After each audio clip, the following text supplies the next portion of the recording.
Salmo 127, todos acharam? A palavra de Deus diz o seguinte: se o Senhor não edificar a casa, em vão trabalham os que edificam. Se o Senhor não guardar a cidade, em vão vigia a sentinela. Inútil vos será levantar de madrugada, repousar à tarde, comer o pão de dores, pois assim dá ele aos seus amados o sono. Eis que os filhos são a herança do Senhor, e o fruto do ventre o seu galardão. Como flechas na mão do guerreiro, assim são os filhos da mocidade. Bem-aventurado o homem que enche deles a sua aljava. Amém. Vamos ler só até aí. Hoje, se a gente tivesse a oportunidade de perguntar aqui dentro da igreja, se nós tivéssemos a oportunidade de perguntar para cada um, se nós tivéssemos a oportunidade de sair por essa rua, por essa cidade, perguntando se a sua casa tem Deus, eu creio que seria uma unanimidade, a não ser que a gente encontrasse realmente alguém que fosse ateu ou agnóstico. Ele diria assim: a minha casa tem Deus. E não à toa os censos estão lotados aí, né, de famílias que se dizem cristãs. Mas esse salmo, ele traz algo que é profundo, que cabe uma reflexão para todos nós aqui hoje. Porque quando a gente olha para essas casas que você tem a oportunidade de adentrar, e pessoas que você conhece, você consegue perceber que muitas casas realmente são edificadas. Existem praticamente todas as casas, elas são edificadas. Mas a gente consegue perceber que essas casas geralmente são edificadas a partir do esforço humano, né? Ou seja, homens, mulheres trabalham aí, às vezes, jornadas de trabalho mais extensas para que as suas casas sejam edificadas.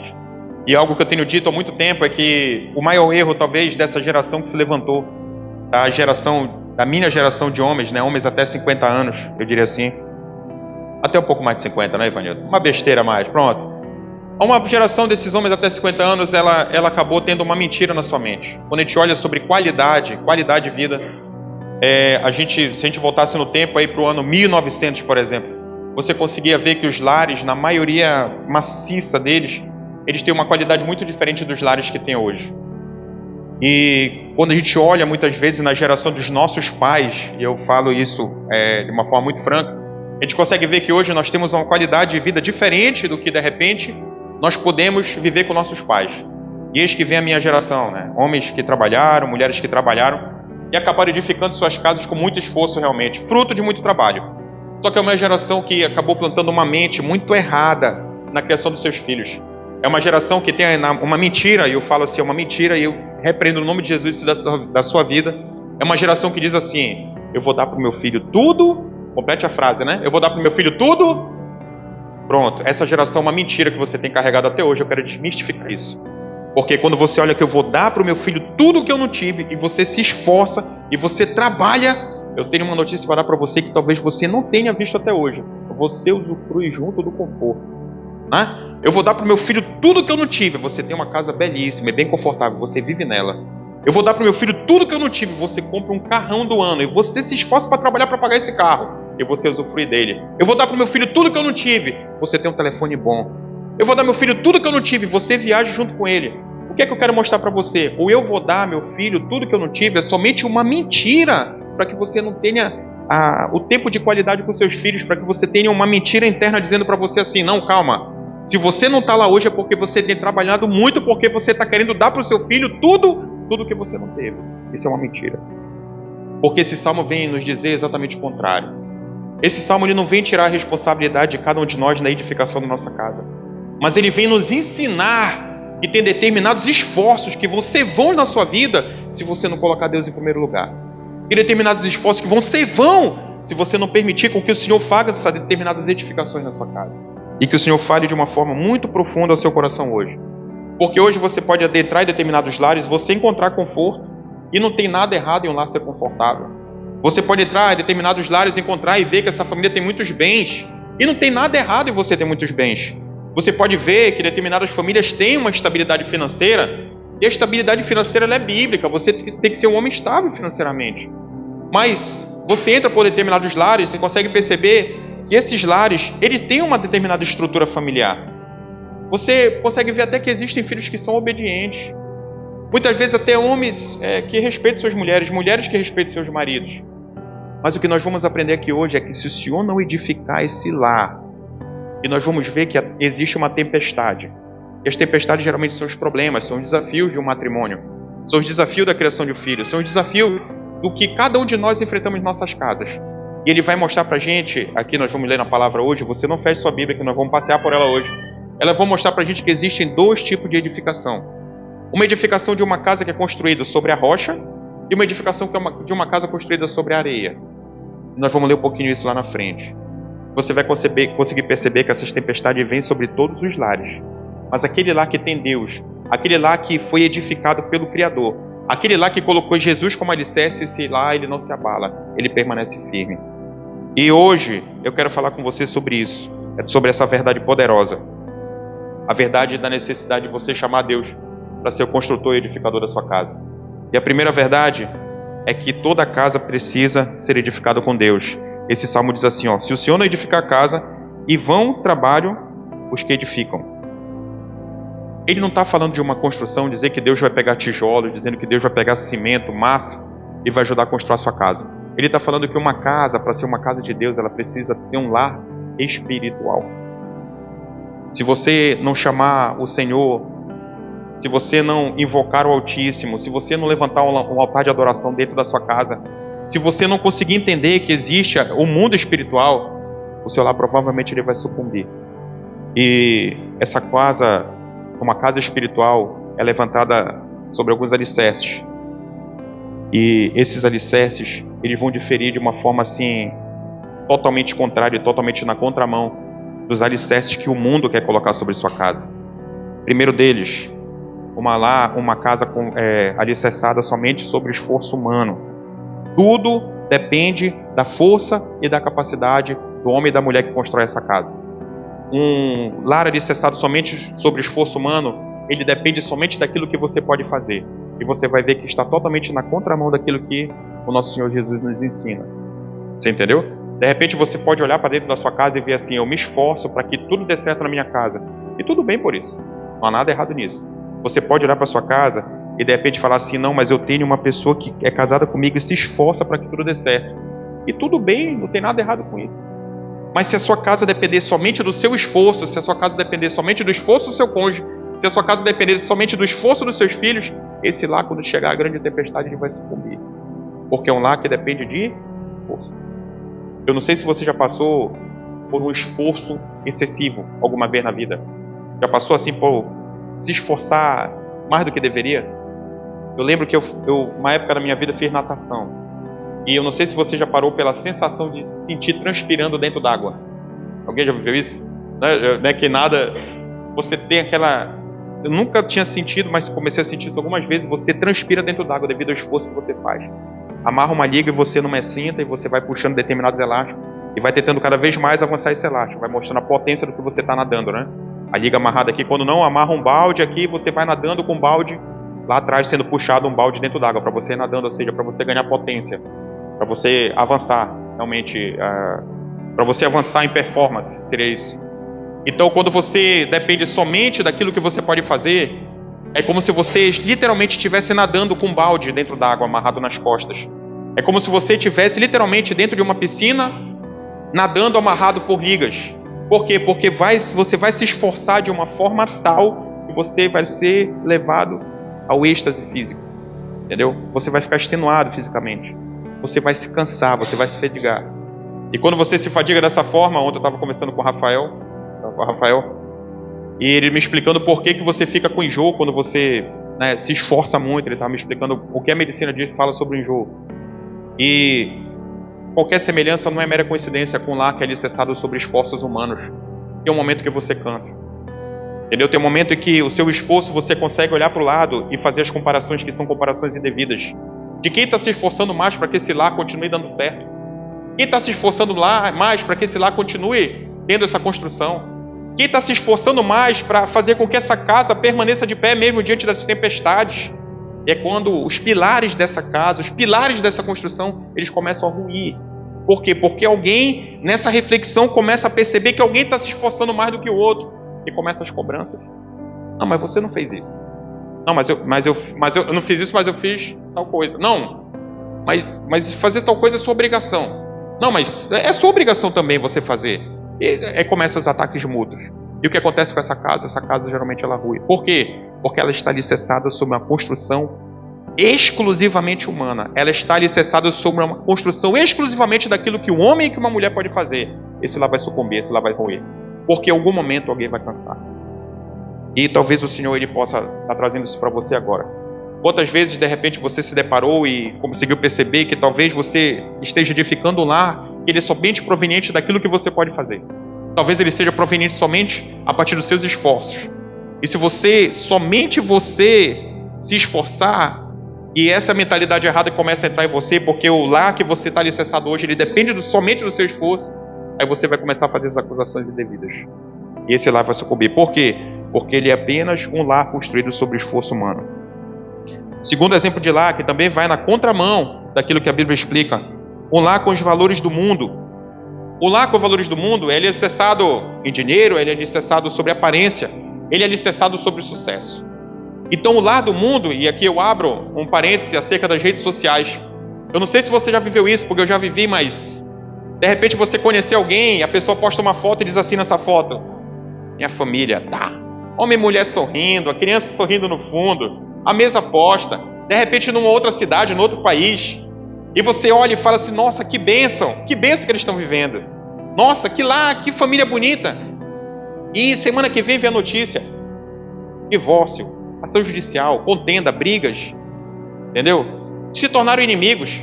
Aquela foto de umas semanas atrás não faz mais sentido nenhum, mas esse lá ele está alicerçado sobre valores do mundo. Por quê? Porque você tem que transparecer ser algo que você não é. É o que eu chamo de comercial de margarina. Já viu o comercial de margarina assim, ó? Relâmpago no fundo, faltou luz. Já viu o comercial de margarina assim? Não, né? Geralmente a família sorrindo e todo mundo sorrindo, né? Oi, mamãe, bom dia. Eu não sei, né? A pessoa acorda aí: mamãe, bom dia, como está? Seu dia tá lindo. Ou seja, aquilo ali é somente para vender algo para você. Aquilo está vendendo para você o valor do mundo. Você entende? Ou seja, é mais um lar com valores do mundo. E as redes sociais, elas têm sido assim eu vou dizer assim, um grande fermento para que essas construções, esse bolo de famílias, eles aparentem ser cada vez mais vistosos. Aí os influencers digitais da vida, quantos e quantos você olha estão juntos e é tudo bem, as viagens são lindas, as postagens são maravilhosas, aí daqui a pouco se separaram. Por quê? Porque é um lar que foi construído somente com os valores do mundo. Sucesso, dinheiro, somente conforto, são as coisas que interessam. E esse lar ele tem a necessidade de transparecer algo. Esse daí é mais um lar que está alicerçado sobre os valores do mundo. Mas existe um terceiro tipo de lar. E em nome de Jesus, esse é o lar onde você habita hoje. É um lar fundamentado em Deus. É quando Deus edifica a casa. Quando Deus edifica a casa, Ele estabelece o amor verdadeiro. Quando Deus edifica a casa, Ele estabelece o amor verdadeiro. O amor sacrificial. O amor que Ele não está de olho nos detalhes. Aquele amor que está disposto a entregar a vida por alguém. Esse é o amor de Deus. É o amor que quando trata, é o amor que quando o Senhor me levou a orar aqui, quando você consegue perceber que existe um erro, você é misericordioso porque você também erra. E você só é misericordioso porque você entendeu o amor de Cristo sobre sua vida. E você tem que ser misericordioso com as pessoas que estão ao seu redor, principalmente com as pessoas da sua casa. Então esse lar é muito diferente do lar que depende somente dos esforços humanos. Esse lar ele tem a habitação do Espírito Santo. Esse lar ele tem vários templos. Esse lar ele tem vários tabernáculos. Quando eu falo sobre vários templos e vários tabernáculos, cada um dessas pessoas que habitam dentro dessa casa, cada uma dessas pessoas que convivem, elas são tabernáculo do Espírito Santo do próprio Deus. Você entende isso? São lar do Espírito Santo de Deus. E por habitar esse amor, por ter a habitação desse amor dentro de cada uma delas, elas conseguem ser misericordiosas umas com as outras. Então esse lar está alicerçado sobre o amor verdadeiro. Esse lar está alicerçado sobre o perdão dentro da família. Meu Deus, olhe para você hoje. Será que você já pisou na bola com a pessoa que você mais ama? Será que de repente você não pisou a bola essa semana? Ou ontem, ou hoje, antes de vir para cá? Com a pessoa que você mais ama, seu cônjuge? Ou de repente você é filha, você não pisou, ou filho, pisou na bola com seus pais? Então, se você vem para cá e quer experimentar sempre do perdão de Deus, por que você tem tanta dificuldade de perdoar as pessoas que te ofenderam? Principalmente dentro da sua casa. Que o Senhor fale com você. Porque esse lar é um lar de habitação do amor. Esse lar está alicerçado sobre o amor verdadeiro, que é o amor de Cristo. Esse lar é um lar de unidade. Olha, vou falar uma coisa para você. Unidade não significa dizer que são pessoas que pensam iguais. Entendeu? Unidade, ele não diz que são pessoas que pensam iguais. Não são pessoas que pensam a mesma coisa. Mas são pessoas que têm maturidade para resolver suas diferenças. Esse é um lar de Cristo. Esse é um lar cristão. Esse é um lar edificado pelo próprio Deus. É um lar que tem entendimento. Então, se ele tem entendimento, ele está em unidade. Jesus, quando orou ao Pai, ele falou assim: Pai, que eles sejam um como eu sou um contigo. Então que vocês sejam um. Que vocês sejam um. Como Jesus é um com o Pai. É isso que Jesus está ensinando para cada um. Então esse lar é um lar muito diferente. É um lar que está totalmente na contramão do mundo. É um lar que tem direção espiritual. É um lar funcional. Olha, quão difícil é hoje, muitas vezes, nós frearmos das nossas vontades. A todo momento, nós vivemos um turbilhão de informações. Você que trabalha fora, no trabalho, você tem um turbilhão de informações. Surgem necessidades. Você que está lá dentro de casa, você recebe também um turbilhão de informações e surgem necessidades. Então, talvez hoje, uma das maiores dificuldades de um casal, uma das maiores dificuldades de uma família é estar em unidade, ou seja, é botar uma direção comum. Você entendeu? Ou seja, a unidade familiar, a maturidade do casal faz com que eles comecem a tomar decisões juntas e mesmo às vezes desagradando o outro, eles falam: não, mas nós escolhemos, nós vamos tomar uma decisão. A direção que nós vamos tomar é essa. E esse lá está em unidade. Por quê? Porque eles escolheram e tomaram decisões juntos, estão direcionados, estão somente numa direção. Então nós conseguimos ver que pela maturidade você consegue viver um lar de unidade. E esse lar de unidade está totalmente na contramão daquilo que o mundo estabelece. E eu peço que você abra sua Bíblia lá em Mateus capítulo 7. Mateus capítulo 7, verso 24. Falei para você, não fecha a Bíblia hoje, que nós vamos com base na palavra de Deus. Mateus capítulo 7, verso 24.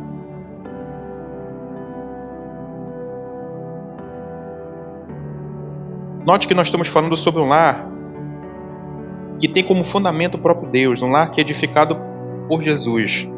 Mateus 7,24, a palavra de Deus diz assim, portanto, quem ouve estas minhas palavras e as pratica, repita comigo assim, as pratica.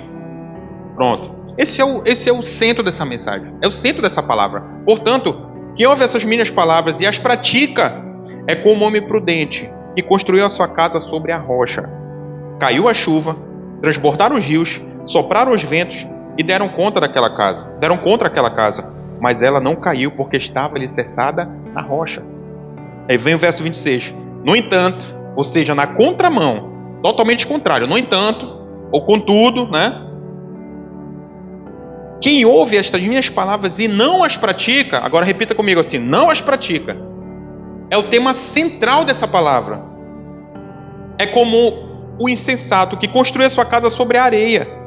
Caiu a chuva, transbordaram os rios, sopraram os ventos e deram contra aquela casa. Ela caiu. E foi grande a sua queda. Quando Jesus acabou de dizer essas coisas, as multidões ficaram maravilhadas com o seu ensino, porque ele as ensinava como quem tem autoridade, e não como os mestres da lei. Esse, na parte final, é um outro tema frontal, mas central dessa palavra. Se você notar, a Bíblia fala exatamente sobre dois tipos de casa, mas não é isso. Ela fala exatamente sobre um tipo de evento. Um tipo de evento, ele fala o quê? Que caiu a chuva. A chuva caiu. Depois que a chuva caiu, o que acontece? Para você entender o que essa palavra está dizendo. Depois que a chuva caiu, o que aconteceu? Os rios transbordaram. Você entendeu? As duas casas, elas viveram exatamente o mesmo fenômeno. A tempestade, ela caiu para todo mundo. Eu quero que você entenda e saia daqui hoje, que você entenda que a tempestade, ela pode cair sim sobre sua casa. A chuva pode cair sobre sua casa. Os rios podem transbordar, como a palavra diz. Ele fala assim, os ventos bateram contra ela. Então as duas casas sofreram o mesmo impacto do mesmo fenômeno. A turbulência chegou. E aqui quando eu bato na teoria da prosperidade, que nada vai, tua casa, se tiver com Deus, nada de errado vai dar. Isso é mentira, isso é heresia, isso é mentira, eu repreendo o nome de Jesus. Aqui a Bíblia ensina, a tempestade veio sobre as duas casas, A que estava sobre a rocha e a que estava sobre a areia. Sobre as duas. Mas a que estava sobre a rocha permaneceu firme. A casa edificada por Cristo. Mas a que estava sobre a areia ruiu. A casa edificada sobre o esforço humano e a casa edificada pelos valores do mundo. Você entendeu? E ele fala a chave. Quem ouve as minhas palavras e as pratica. Então não adianta você sair daqui com ensino, não adianta você sair daqui com uma palavra no coração e daqui a pouco ela ficar como semente na beira do caminho, como a palavra de Deus também ensina, e ser arrebatada aí pelas aves. Entendeu? Não adianta você sair daqui e no primeiro empecilho que você tem para viver a verdade de Deus, o primeiro empecilho que tem para você edificar a sua casa, a necessidade de você ter tempo de qualidade com a sua mulher, a necessidade de você ter tempo de qualidade com o seu filho, e você escolher não fazer. Então você ouviu a palavra e não a praticou. É para você entender isso. Para que você não viva no engano, e talvez esse seja o maior problema da igreja hoje. É você achar que está fazendo certo. Só que você nunca fará certo se você estiver desobediente. Você nunca fará certo se você não praticar o que a palavra de Deus diz. E você pode passar pelo engano. E na parte final da palavra, por isso que eu li até o último versículo, o verso 29, verso 28 e 29. Quando Jesus acabou de dizer essas coisas, as multidões ficaram maravilhadas com o seu ensino, porque ele as ensinava como quem tem autoridade e não como os mestres da lei. Aí, peraí, calma, o que é que ele está dizendo para a gente aí? Aí tem um outro contexto dessa palavra. Jesus ensinava como quem tem autoridade. É como se fala assim, Jesus ensinava na prática. A gente conseguia olhar para ele e via exatamente que aquilo que ele ensinava, ele praticava. É isso que ele está dizendo. E não como os mestres da lei, ou seja, aquele que ensina, mas é o hipócrita. Aquele que ensina, que diz que tem, mas é hipócrita. Aquele que de repente sai daqui a pouco posta a foto na rede social e fala assim, ah, mulher, não, tu tá errada, peraí, se ajeita aqui, vem cá, ei, dá um sorriso aí, bora bater uma foto aqui, bora botar aqui no Instagram. Não, dá um sorriso, tá, beleza, bora. Pronto, postou. Esse é o hipócrita. Tá vivendo totalmente, tá muito longe, tá com a casa em cima da areia.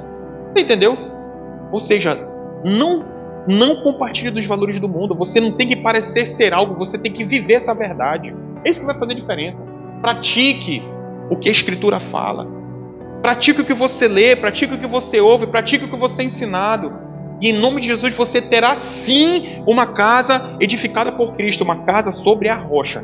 E não importa a tempestade que bote, não importa se o rio transbordou, não importa o vento que bata, ela nunca vai sucumbir. Ela nunca vai sucumbir. Por quê? Porque ela tem alicerce. Porque é uma casa que foi edificada por Cristo. Amém? Uma casa, segundo a verdade dessa palavra, que uma casa alinhada com Deus, ela vive sob proteção. Olha o que esse salmo diz também, né? Se o Senhor não guardar a cidade, em vão vigia a sentinela. Se o Senhor não guardar a cidade, em vão vigia a sentinela.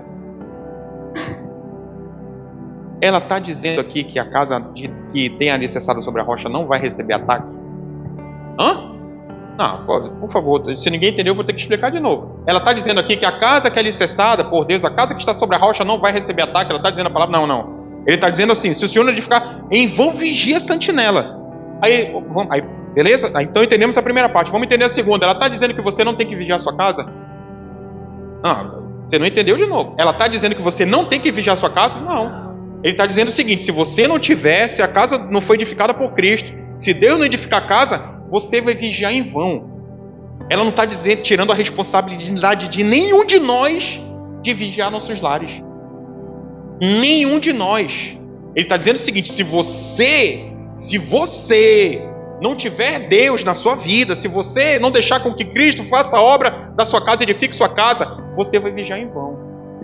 Ela está dizendo assim, você tem que vigiar sim, mas se não tiver Jesus na causa, querido, vai ser em vão, você vai ser atacado. Você entendeu o que a palavra está dizendo? Então é necessário que você construa, que você entenda que o mundo espiritual é real. Existem ataques que todas as nossas casas recebem. Não estou saindo daqui e dizer, meu Deus, eu saí daqui agora, eu pensei que atrás de paz sair de lá dizendo que a minha casa vai ser atacada. Não é isso que eu estou dizendo. O que eu estou dizendo é o seguinte, olha, você tem que ter responsabilidade sim de vigiar o seu lar. Você tem que ter responsabilidade sim, você sacerdote, marido, de lavar sua mulher com a palavra, como o texto de Efésios. Você tem que ter essa responsabilidade. Você mulher, você tem que ter responsabilidade sim de vigiar seu marido, de vigiar seus filhos. Maridos, você tem a responsabilidade sim de vigiar sua mulher, de vigiar seus filhos. Eu saio por aí, meu irmão, e fico vigilante. A gente vai por aí. Tem 4 marmanjão, os caras 2 metros, tudo forte, sarado, camiseta, meu irmão, tudo olho azul e tal, tudo bonitão. Tu é doido que você tá nessa mesa aí, meu irmão? Bora pra cá, tu é doido, Bora, pra cá pro fundo. Sento lá no fundo, almoço, janto de boa, tá tudo tranquilo. Tem que vigiar minha casa, vaso. Que isso, querido? Eu tô falando pra você, tô dando um exemplo pra você. Eu sei que é um exemplo esdrúxulo, é simples, mas é necessidade de vigilância. Entendeu? Vigilância, querido. Vigilância. Cuidado com quem você mete dentro da sua casa. Seja homem, seja mulher, seja solteiro, seja solteira. Cuidado com quem você anda. Você tem que ter cuidado sim, vigie sua casa. Cuidado com o que você bota, vigie seus filhos. Mas a gente está na igreja. Bora pro retiro, todo mundo, vamos? Partiu o retiro. Irmãos, é bom o retiro aqui, viu? Eles não falaram nada, mas é tudo bom. Bora. Os irmãos pensaram que o retiro... Vamos, partiu o retiro. Glória a Deus, que bênção. Pronto. Está no retiro a igreja, está todo mundo dentro. Vigie seus filhos. Vigie seus filhos. Você tem a obrigação de vigiar suas crianças em todo lugar, em todo momento. Estou na cela. Criança, tudo no quarto. Sou contra. Eu falo sobre isso. Vigie seus filhos na cela. Bote na sala. Bote para alguém. Você tem que estar vigiando. Se for o caso, o líder vigia as crianças. Todo mundo. Vigie seus filhos. Vigie sua família. É obrigação de cada um de nós vigiar. Entenda isso. É obrigação nossa. E vigiar. Não, meu irmão. Sabe, agora eu entendi. Saí daqui, meu Deus. O pastor falou aquela palavra, falou tão certo comigo. Comprei uma arma. Oh, meu Deus. Senhor, tem misericórdia. Oração, vaso. Oração. O homem de Deus vigia a sua casa em oração. O homem de Deus vigia a sua casa buscando discernimento divino daquilo que ele tem que guerrear contra. A mulher de Deus da mesma forma. O homem de Deus, ele vigia a sua casa nas madrugadas, botando a mão sobre a cabeça da mulher, sobre a cabeça dos filhos e repreendendo o mal. O homem de Deus vigia assim. O homem de Deus vigia orando de madrugada, saindo para o quintal, profetizando sobre o muro, sobre a parede. Senhor, guarda, que nunca ninguém adentro sobre esse muro, Senhor. Aqui tem um valente Deus e tal. O homem de Deus vigia assim. A mulher de Deus da mesma forma. A oração. A Bíblia diz vigiai e orai. Verdade. Entendeu? Mas o sentinela, você sabe o que é o sentinela? Sabe o que é o sentinela? O sentinela, ele não fica assim, ó. O sentinela, ele não é o infantaria. Sabe o que é infantaria? Sabe o que é infantaria? O infantaria é o cara da guerra. Ele obedece a estratégia. Ele é um soldado valente. Ele está na linha de frente da guerra. Esse é o infantaria. E o sentinela? O sentinela é vigilante. Ele fica olhando o horizonte. Ele olha os comportamentos. Se ele está no mato, ele vê, opa, voa uma ave. Está longe dele, meu irmão, peraí, deixa eu olhar para cá. E fica vigilante. Esse é o sentinela. Vigiai e orai. Temos que ter vida de oração. Temos que ter vida de vigilância. Para que o seu lar seja um lar edificado sobre a rocha. Que você viva o melhor de Deus, em nome de Jesus. Então, uma casa alinhada com Deus fala sobre proteção espiritual. E existem ameaças contra a sua família. Crises conjugais. A influência negativa do mundo. Os ensinos do mundo estão muito pervertidos. A gente sabe disso. Ataques espirituais. Destruição de valores. Aí você fala assim, eu tenho Jesus, nunca vou ser atacado espiritualmente. Cuidado. A Bíblia ensina, Satanás é o leão que usa ao nosso derredor, está só te mirando, só observando, só esperando uma queda tua. Cuidado, vigia, vaso. Vigia, mulher de Deus. Entendeu? Então, que você saia daqui hoje, entendendo que você tem sim responsabilidade. Que você saia daqui hoje, que você não leve do coração dizendo que você não tem que ter esforço. Não tem que ter nenhum esforço na construção da sua casa, não se trata disso. Mas se trata sim de você convidar Jesus para essa obra. Que é uma obra contínua. A construção de uma casa é uma obra contínua. A construção de um casamento é uma obra contínua. A construção na criação de filhos, a construção da paternidade é uma obra contínua. Ou seja, exige manutenção. Por isso que você tem que estar atento, por isso que você tem que orar. Mas quando Deus guarda a casa, Ele protege os relacionamentos. Ele preserva a união, Ele livra de armadilhas. Ele sustenta em tempos difíceis. Ele sustenta em tempos difíceis. Quem foi que disse assim, que nesse mundo tereis aflições, mas tem de bom ânimo, porque eu venci o mundo? Quem foi que disse isso? Pronto, o ensinamento do próprio Cristo. É o ensinamento do nosso amado. As aflições nós teremos. Mas o que nós temos que ter é ânimo para vencer o mundo assim como ele venceu. Abra sua Bíblia lá em Provérbios, capítulo 18. Provérbios 18. Provérbios 18. E todos esses textos, em nome de Jesus, anote. Porque quando as batalhas vierem, quando as tempestades vierem, quando os rios transbordarem, quando o vento bater sobre essa casa, você tem essas palavras aí para você orar em cima delas. Sabe por quê? Porque você escolheu servir a um Deus que é fiel, um Deus de fidelidade, um Deus que não dorme, um Deus violento nas batalhas. Esse é o Deus que você serve, um Deus que é pai. Você tem paternidade, você tem um papai, entenda isso. Provérbios capítulo 18, verso 10.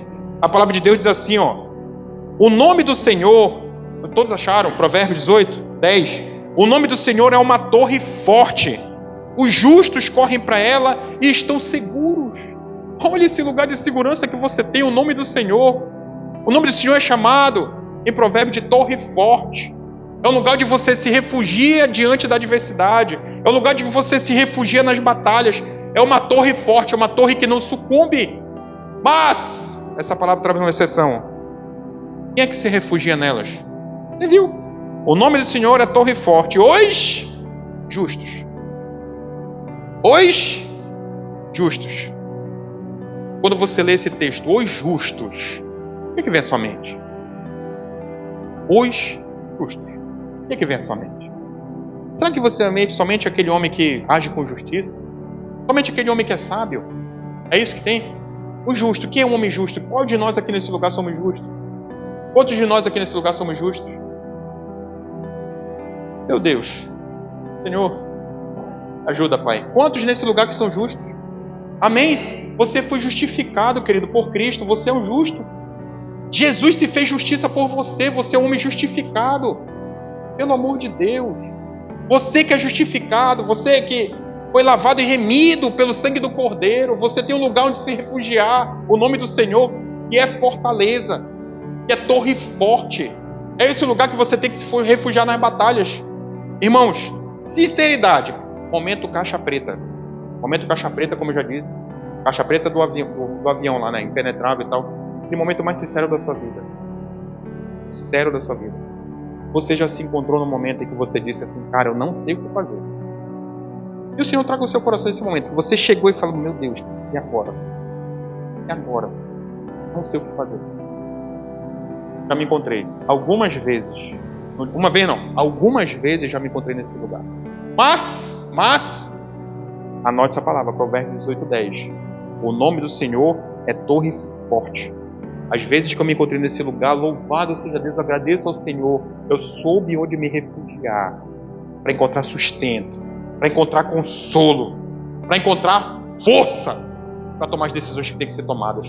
Então que você saia desse lugar hoje sabendo, não há um problema maior que o teu Deus não possa resolver. Não há um problema maior que o teu Deus não possa cuidar de você, independente da circunstância ou situação ou gravidade. Você tem pai. Você tem pai.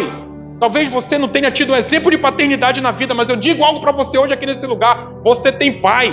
Você tem uma torre forte de se refugiar, onde você vai encontrar segurança e consolo. É nisso que você tem que se apegar nos momentos difíceis da sua vida. Mas que você não deixe somente nos momentos difíceis. E hoje você está vivendo bons tempos, essa torre forte continua lá. É nessa torre forte onde você se dobra e fala: Senhor, obrigado por me permitir adentrar nessa torre. Obrigado, Senhor, pelo teu plano perfeito, de permitir com que o nosso amado morresse por mim. E por isso eu adquiri paternidade em ti, Senhor, por isso eu sou grato. Então não deixe para viver essa torre forte somente nos momentos de adversidade, porque essa torre forte continua lá. Que ela esteja dentro da tua casa, em nome de Jesus. E Deus permite com que você descanse na providência. Uma casa que tem Deus. Uma casa que tem Deus, ela descansa na providência. Esse salmo, ele diz assim, né? Inútil levantar cedo e dormir tarde. Olha, você não está entendendo que Deus está condenando o trabalho não, né? Entendeu? Está surgindo uma geração de homens e mulheres, infelizmente, que não estão querendo mais trabalhar. Entendeu? Eu, de uma forma trágica, eu trabalho numa instituição financeira, a gente foi fazer um curso em Brasília, e a geração que surge agora, eu falei da geração dos pais que querem dar tudo para os seus filhos, né? Vou dar o que eu não tive.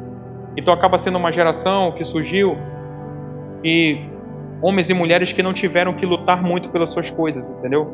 Então, como não tiveram que lutar muito pelas suas coisas, como por exemplo a minha geração teve, como por exemplo a geração do meu pai, a geração do meu avô, as gerações anteriores tiveram que lutar muito para ter determinados confortos, para ter as coisas. Então, como surge uma geração de pessoas que não tiveram que lutar muito para ter as coisas, o que acontece? Surge uma geração de pessoas que são enfraquecidas. Isso é um problema. E lá eu me deparei com uma informação que quando eu escutei, eu baixei a cabeça e repreendi no nome de Jesus. Isso não vai fazer parte da sua família. Essa geração está sendo considerada como uma geração nem. Alguém já ouviu isso? Na administração? Alguém já ouviu? Nem. Nem trabalha, nem estuda. Olha essa tragédia. Olha essa tragédia. Eu repreendi no nome de Jesus. Você não vai viver isso. Você vai viver filhos estudiosos. Você vai viver filhos esforçados. Você vai viver filhos trabalhadores. Você vai se aposentar em boa velhice, meu irmão. Você vai se aposentar. Porque às vezes hoje surge também uma geração de pais que tem filhos da minha idade, 45, 47 anos, dentro de casa jogando videogame. Um moleque não casou, continua sendo moleque até hoje, mesmo estando com 40 e poucos anos de idade. Ou seja, vou dar para ele o que eu não tive. Olha a tragédia. Você entende? Então, a nossa geração de homens e mulheres de Deus, ela vai totalmente na contramão do mundo.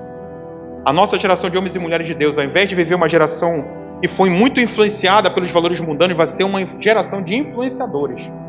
Então nossos filhos irão influenciar a geração que está vindo aí a ser uma geração diferente. Uma geração que trabalha sim. Uma geração que busca conhecimento sim. E vai fazer grandes construções em nome do Senhor. Então, note que muitas famílias hoje, quando a gente fala sobre essa geração que descansa na providência, a geração que não descansa na providência, que vai contramão do que a Bíblia diz, é uma geração que vive cansada. Entendeu? Se cansa de tudo. É uma geração preocupada. É uma geração ansiosa com as coisas que estão vindo. Entendeu? Ansiosa com o futuro, que perde o sono por conta do futuro. Mas a nossa geração é a geração que descansa no Senhor. Então, é inútil levantar cedo e dormir tarde. Se essa casa não tiver o Senhor, se essa casa não foi edificada por Cristo, se essa casa não foi edificada por Deus, se não tiver os alicerces sobre a rocha, essa casa vai ser uma casa de homens e mulheres que vão levantar cedo e dormir tarde, vão viver cansados. E acaba que aquilo que é essencial, aquilo que é importante vai ficando em segundo plano. Por quê? Porque você está cansado demais. Entendeu? E o que Deus promete para essa casa, que é alicerçada sobre a rocha, sobre sua verdade, é algo totalmente diferente. Ele diz assim: Ele dá aos seus amados o sono. Ele dá aos seus amados o sono. O que isso significa? Significa você ter paz. Significa você ser um homem de paz na mente, não um homem atribulado, uma mulher atribulada, soberbada. Ele traz confiança no cuidado daquilo que ele pode fazer. Se você é um homem ou uma mulher de oração, você vai depositar toda a sua confiança. Você vai depositar as suas angústias e ansiedades aos pés do Senhor, para que Ele resolva, porque você não conseguiu resolver até hoje. Significa que Ele dá aos seus amados o sono, uma casa que descansa espiritualmente. Ou seja, olha, em nome de Jesus, sabe a vida que você vive hoje? Sabe a vida que você vive hoje? Uma vida de responsabilidade. Responsabilidade. Você tem responsabilidade com o reino, você tem responsabilidade com o ministério, você tem responsabilidade com a sua família, responsabilidade com o seu cônjuge, você tem responsabilidade com seus filhos, mas quando você vai dormir à noite, eu vou falar como é que eu durmo, e está ali a minha senhora para falar que é verdade, eu boto a minha cabecinha no meu travesseiro e apago. Todo dia quase eu vivo uma ressurreição. Eu morro à noite e ressuscito de manhã mesmo. Eu durmo paz. O que tinha que ser feito no dia anterior foi feito. Entendeu? Geralmente quando você está com determinadas ansiedades é porque tem algo que você entende que não foi feito e deveria ter sido feito. Mas não, que você tenha um sono de paz, que você descanse, que você deite a cabeça lá no travesseiro, ou se você dorme na rede, e que você durma realmente, você descanse. Por quê? Porque Deus dá ao homem e para a mulher de Deus o sono, Ele dá um momento de descanso. Então que você não passe, sabe, não, vou trabalhar de 6 da manhã até 11 horas da noite, porque eu tenho... Não, meu irmão, Deus dá ao justo o sono. Deus dá à casa que é edificada sobre a rocha o descanso. E que você descanse em nome de Jesus. Porque essa casa que é alicerçada sobre a rocha, ela aprende a depender de Deus. Tem coisas que você não vai conseguir fazer. Não estou profetizando isso na sua vida, mas talvez você já tenha vivido alguns momentos assim, em que você não sabe o que fazer, aquilo que eu falei agora há pouco, e tem coisas que você não consegue fazer, mas que você aprenda a descansar no Senhor. em nome de Jesus. A gente se converteu, e a Carla, e eu fui assediado moralmente no meu trabalho. Não foi sexualmente não, moralmente. Eu tive uma chefa que reunia todo mundo e às vezes perguntava alguma coisa na reunião. Quando eu falava, ela falava assim: tá falando besteira, na frente de 10 pessoas. Tá falando besteira, não tem nada a ver com o que tá dizendo. Não, é melhor ficar calado. Caramba, meu. Beleza. Canhei, né? Me refugiava no meu canto. Passava um tempo, reunião. Poxa, quando falava reunião, meu, já me dava aquela angústia. Eu ia pra lá e já não falava mais nada. Aí lá quando o Satanás se levanta, é um negócio invocado, sabe? Ah, mas e aí, Renzo, o que você acha? Não, prefiro não. Você não tem nada, você não estudou? Eu não estudei, mas sim, então dê a sua opinião. Não, acho que tem que especializar o estagiário. Não tem nada a ver. Bobagem. Entendeu? Você está falando bobagem. É melhor, se fosse, é melhor ficar calado. Eu estava calado. Não. Tem mais alguma coisa para falar? Não tenho não. Então beleza. Daí a reunião embora. E eu passei por isso. É muito ruim você ir trabalhar assim, sabe? Você perde o gosto, o ânimo, sabe, de trabalhar. Mas eu já era convertido a Cristo. Eu tinha família para sustentar, minha mulher e meus filhos. Então eu tinha que trabalhar. E isso aconteceu N vezes. E eu era discipulado na época pela Carol e pelo Rafael. E a Carol era minha líder e trabalhava comigo. Então ela presenciava essas situações. Entendeu? Eu falava: Vega, Carol, tu tava lá, Carol, pelo amor de Deus, Renzo, descansa no Senhor. Meu irmão, quando ela falava aquilo dali, eu preferia 1000 vezes que ela pegasse um cinto e me desse 3 lambadas na perna. Entendeu? Eu falava: Carol, mas tu tava lá, tu viu como ela me trata, Carol, tá ruim. Renzo, descansa no Senhor. Ela foi, eu não sei dizer quantas vezes eu vi isso. Muitas vezes. E um dia eu descansei em Deus. Um dia eu resolvi experimentar. Entendeu? E falei assim: não, vou descansar em Deus. Foi ruim? Irmãos, eu vou falar para vocês. Vai totalmente contra o que a carne diz. A carne, ela pede por justiça. Entendeu? A carne pede para falar assim: meu irmão, o dia que ela viver isso, ela vai aprender. É isso que a carne pede. Mas depois de um tempo, eu não sei dizer quanto tempo, mas eu descansei em Deus. Eu falei: não, eu vou descansar no Senhor. Descansei em Deus, e o problema se resolveu assim de uma forma que é uma outra história, um outro testemunho. Mas de uma forma sobrenatural. Mas sobrenatural totalmente. Entendeu? Por quê? Porque um dia, um homem revoltado, entendeu? O homem revoltado? Eu. Um dia, um homem que queria fazer sua própria justiça, eu. Resolveu descansar em Deus, e Deus fez a obra. Para você ter uma ideia, eu fui ser gestor dessa senhora. E pude demonstrar para ela o que realmente é gestão. Tratar ela com cordialidade, ouvindo as ideias, colocando em prática. Você entendeu? Então, eu falo para você hoje. Você pode estar passando por essa situação. No trabalho, em casa, sei lá. Descansa no Senhor. Um lar que tem Deus, um lar alicerçado sobre a rocha, ele descansa no Senhor. Descansar no Senhor é você descansar na providência divina. É você acreditar que Deus pode fazer aquilo que você não teve a capacidade de fazer até hoje. Isso é descansar no Senhor. Então que você encontre esse lugar, descansar em Deus. Em nome de Jesus.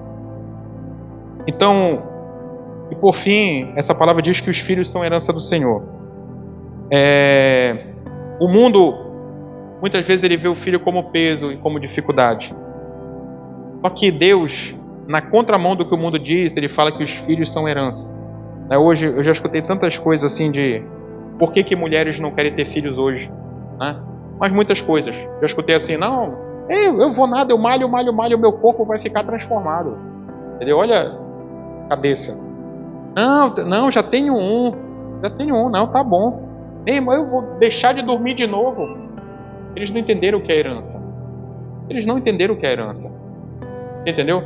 Uma vez a gente estava num lugar e alguém falou pra gente: não, porque meu filho está naquela fase, né? Que fase? Não, aborrecente. Alguém já escutou esse termo? Aborrecente? Não é adolescente não, aborrecente. Está repreendido, meu irmão. O nome de Jesus está repreendido. Nossos filhos são bênção, nossos filhos são herança do Senhor. É isso que você tem que entender. Entendeu? Por quê? Porque nós aprendemos a descansar nele. Nós aprendemos a não ser circunstanciais. Circunstancial é a pessoa que tem os olhos somente na circunstância. E as pessoas que têm olhos somente na circunstância são pessoas voláteis. São pessoas que, como a Bíblia fala, são levadas por todo tipo de vento de doutrina. Por quê? Porque elas não têm alicerce, elas não têm fundamento. Entendeu? Só que a Bíblia nos ensina aqui que os filhos são herança do Senhor. E o que é que isso significa? Significa dizer que essa criança que você tem é um presente para a sua vida. É um presente para a sua casa. Essa criança são sementes para o futuro. Olha a responsabilidade que você tem. Olha a responsabilidade, papai e mamãe. A responsabilidade que você tem de pegar essa semente que Deus colocou dentro do ventre de você, mulher, e que agora Ele trouxe como uma vida para habitar junto com você, a responsabilidade que você tem para plantar um propósito nessa vida. Quem vai ser essa criança, Kenneth, que você está segurando no colo? Quem vai ser essa criança, Bianca, Eduardo, que você está segurando no colo aí? Quem é que vai ser essa criança? Quem serão os nossos filhos que estão aqui em cima, no departamento infantil? Quem serão essas crianças? Porque as crianças que o mundo prega, existe uma mazela, uma infinidade de mazelas que eles são levados. Vícios, drogas, promiscuidade, prostituição, pornografia, entendeu? Vício, eu falo droga, bebida, aí vai, todo esse tipo de vício. Entendeu? Nós não vamos viver nesse lugar.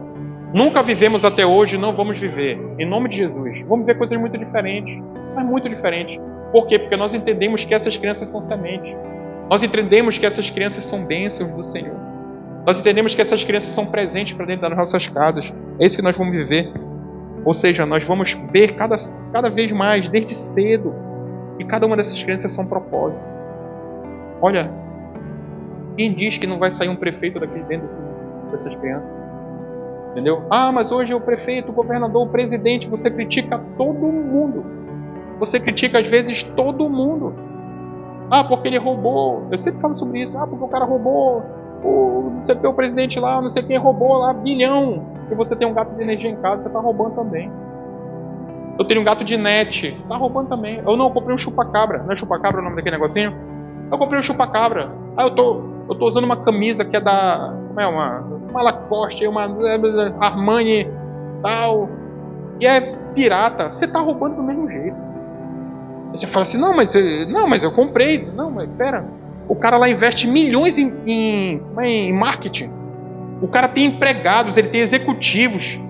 Investe milhões, aí tu vai e compra no seu Raimundo ali a camisa da Lacoste lá com R$10. 15, será quanto é que tá que eu não compro esse negócio? Isso o Senhor falou uma vez profundo no meu coração. A gente gostava muito de filme, a Carla. Gostava muito, a gente gosta até hoje. Mas na época a gente tinha mais tempo para ver, né? Hoje não tem tanto tempo. A gente via muito, e quando ia lançamento, cinema, Jurassic Park, a gente, opa, pirata mesmo. Ia lá comprava o DVD pirata. A gente era da época do DVD, né? Crianças, existia um negócio chamado DVD. Entendeu? Disco. Comprava um filme e assistia em casa. Pirata. Você pegou mais pesado. Videocassete existia também, mas era o pirata, o DVD. A gente comprava e assistia em casa. A gente tinha catálogos. E o pior é que quando você pratica o mal, é assim, ó. O cara, rapaz, a gente tá até querendo ir no cinema. Que filme que quer ver? O Batman, minha irmã. Tem lá em casa mesmo, bora, vou te dar. Toma. Já vi muito. Eu vou te emprestar. Aí tu traz o pecado pra tua casa e espalha o pecado na vida dos outros. Mas demos um monte. E às vezes você fica chateado porque alguém roubou teu pecado.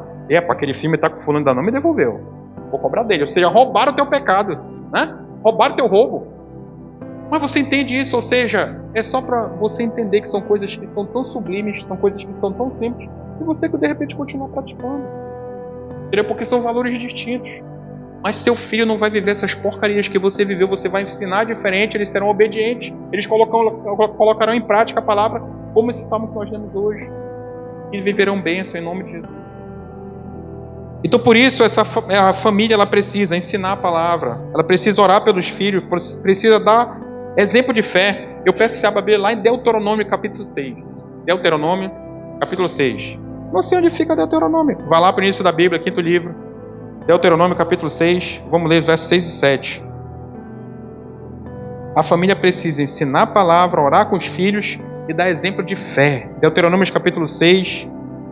Vamos ler o versos 6 e 7. Todos acharam? A palavra de Deus diz assim, ó.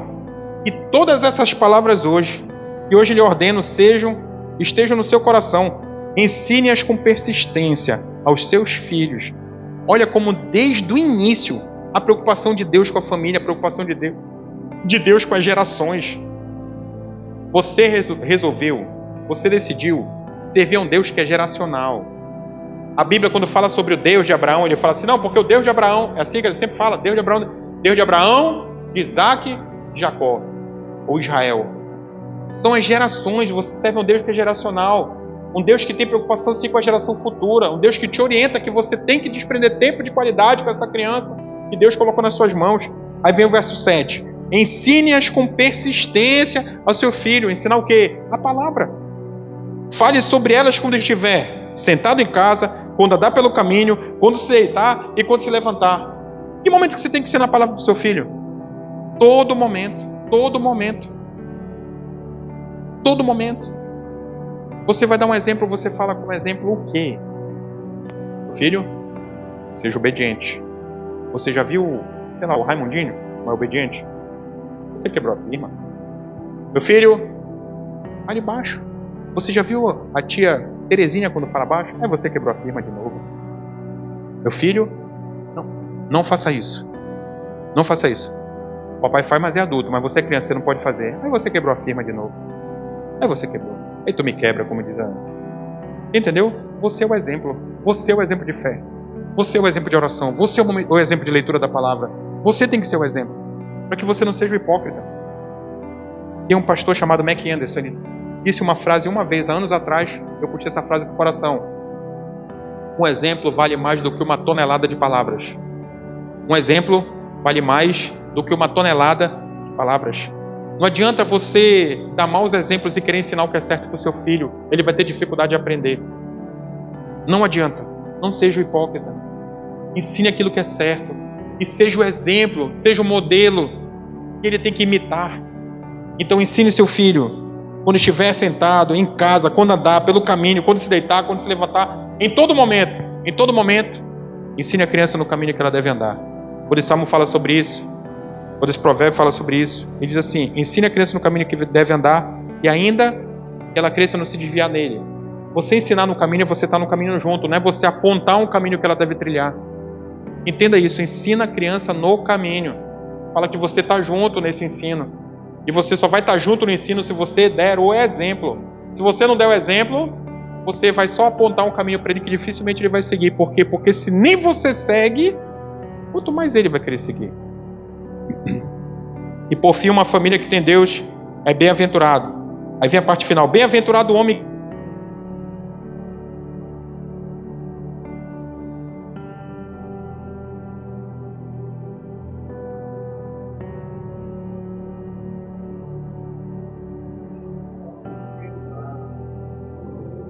Prosperidade, você vive planos de Deus, você tem propósito, você é bem-aventurado, você é bem visto, você pode ser um modelo de uma pessoa.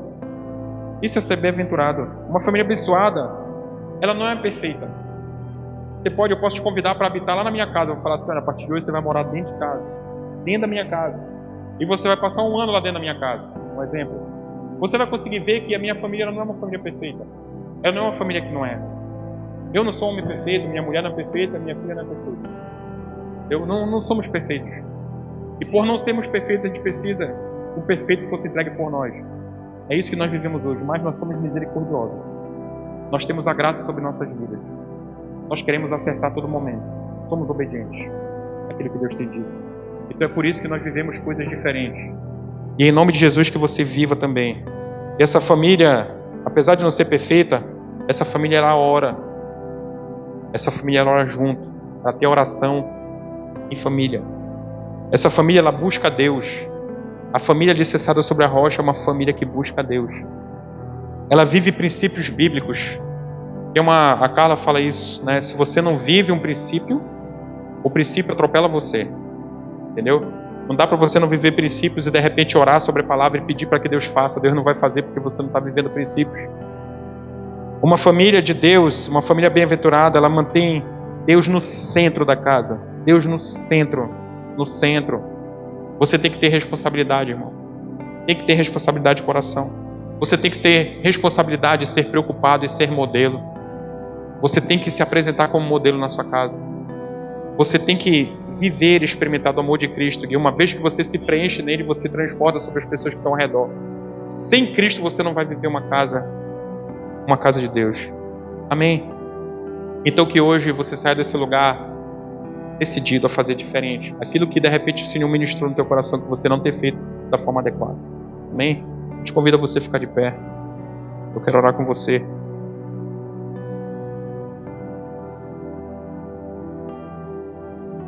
Esse Salmo 127, ele nos ensina a grande verdade. A primeira delas é que não dá para você fazer essa construção sozinho. Entendeu? A forma mais profunda o que esse salmo fala é que você não vai conseguir construir sozinho. Você fizer um convite, e hoje eu te convidei a ficar de pé para que você viva esse convite, para que você possa aqui nesse lugar hoje, se de repente você ainda não convidou nosso Abba, o nosso amado, para fazer parte dessa construção, hoje é o dia de você fazer isso. Hein? Eu te convido a você fechar seus olhos, eu quero ter um tempo de oração com você. A família, ela precisa do Senhor como base, ela precisa de Deus como guarda, ela precisa de Deus como descanso. E os nossos filhos são propósitos, são herança de Deus. Quando a gente fala da família que precisa de Deus, o descanso, existe muito questionamento sobre a questão da guarda do sábado, né? E com a morte de Cristo, com a entrega de Jesus, nosso descanso ele deixou de ser um dia, ele passou a ser uma pessoa. Então nós não descansamos no sábado, nós descansamos em Cristo. Nós passamos a descansar em Jesus. E tudo pode. Você não pode, mas Deus pode. E só há uma forma de você fazer isso, uma forma de você deixar com que Deus construa a tua casa. É atendendo ao chamado que Jesus fez, lá em Mateus no capítulo 11, no verso 28. A Bíblia nos ensina que um dia Jesus disse assim, ele disse, vinde. Ele disse, venham. Venham a mim todos que estáis cansados e sobrecarregados, e eu vos aliviarei. Tome sobre vós o meu jugo, aprenda de mim que sou manso e humilde de coração. E encontrarei descanso para as vossas almas. Aleluia. Que o meu jugo é suave e o meu fardo é leve. Quem falou isso foi Jesus. Palavras do próprio Cristo. E esse convite é a todos. Todos aqueles que em algum momento se acham cansados e sobrecarregados. Eu sei que um dia você se achou assim. Ou talvez você se acha assim hoje. Um dia eu atendi esse santo chamado. Eu descobri uma vida de bênção que eu nunca tinha experimentado antes. Eu descobri uma vida de paz que eu nunca tinha vivido. E eu não sabia o que era felicidade. Mas eu descobri essa felicidade no meu amado. Então hoje essa palavra ela é franqueada a você. E talvez até hoje ainda não chamou Jesus para ser o construtor da sua casa. E eu pergunto se algum entre nós aqui de repente ainda não confessou a Cristo como seu único e suficiente Salvador. Jesus te faz esse convite hoje. Vinde a mim. Não a mim aqui na frente, mas vinde a Ele. Você que está cansado e sobrecarregado. E se você ainda não teve esse novo de Deus, esse extraordinário que você passa a viver, eu te convido hoje a você dar esse passo de fé. A você escolher acreditar com todos esses que acreditam juntos. Um dia, ainda antes de conhecer a Cristo, eu saí de casa.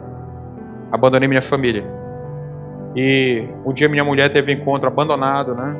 Tá desprezada, ela teve encontro com Cristo. E esse encontro dela mudou toda a história da nossa vida. A semente entrou no coração dela e a semente foi derramada depois sobre minha vida, meus filhos, e glória a Deus por isso. Então ela escolheu atender esse vídeo no momento em que ela estava mais cansada e sobrecarregada. Eu vou te falar, de lá para cá a gente viveu tanta coisa extraordinária. Então eu te convido hoje, se você de repente ainda não confessou a Cristo, te convido a vir aqui na frente. Ou se de repente tem vergonha de vir aqui na frente, acha que é uma exposição, levante seus braços. Eu posso ir onde você está e orar com você. Mas se de repente você já confessou a Cristo e por qualquer caminho que não importa a ninguém o motivo, mas que você entendeu que você esteve longe dos caminhos do Senhor por qualquer motivo, e não importa a ninguém, é entre você e Deus. E hoje você teve um toque diferente da parte do próprio Cristo e o Espírito Santo começou a te constranger. E você entendeu que você estava longe, mas Deus te quer perto. E você hoje quer retomar esses laços que se perderam. Você quer se reconciliar com Cristo. Você quer, de novo, estar no caminho, nesse caminho de bênção, para que a sua casa seja essa edificação. Eu te convido a você levantar seus braços ou vir aqui na frente. Pode vir aqui na frente sem vergonha.